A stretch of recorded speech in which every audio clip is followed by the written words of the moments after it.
লেখক পাঠক দর্শনার্থীদের পদচারণায় মুখর অমর একুশে বইমেলা। সব মত পথের পাঠকের দেখা মিলেছে প্রাণের এই মেলায়।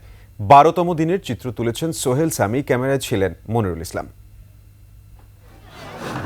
নতুন বাংলাদেশে চলছে বাংলা ও বাঙালির প্রাণের বইমেলা। সোহরাওয়ার্দী উদ্যানের সুপরিসর প্রান্তর জুড়ে বইপ্রেমী পাঠকের আনাগোনা। অনেক কিছুই দেখলাম, অনেক ধরনের বই, বাট আমার আসলে সায়েন্স ফিকশনগুলো পড়তে অনেক ভালো লাগে। আমার অনেক ভালো লাগলো ঘুরে ঘুরে দেখতে সব বইগুলা।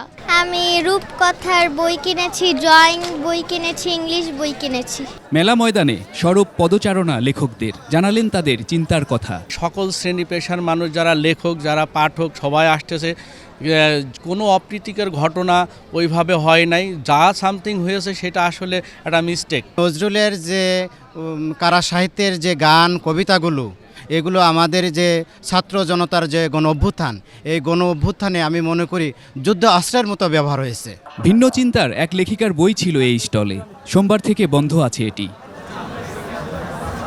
অন্ধকারের জন্যই আলো এত মহিয়ান। বইয়ের পাতায় তাই ভিন্ন মতের সম্মান খুঁজতে চান এই পাঠকেরা। আমার যদি সব কিছু মিলিয়ে বাঁচতে হয় কোন জিনিসটা ভালো কোন জিনিসটা খারাপ, এটা ভালো মন্দ যদি আমি পার্থক্য করতে চাই তাহলে উভয় বিষয়ে আমার জ্ঞান রাখা দরকার। মেলায় বরাবরের মতো এবারেও আছে খাবারের দোকান।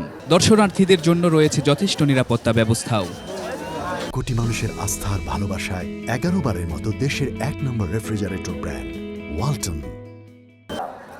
প্রচুর মানুষের সমাগম আর লেখক পাঠকের মিলন মেলায় পরিণত হয়েছে আজকের এই বইমেলা।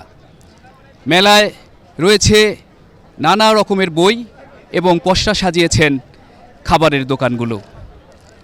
মেলায় এসে বই কিনে যেমন খুশি পাঠক, তেমনি মেলায় প্রচুর পরিমাণে বইয়ের বিক্রি হচ্ছে বলে জানালেন প্রকাশকেরা।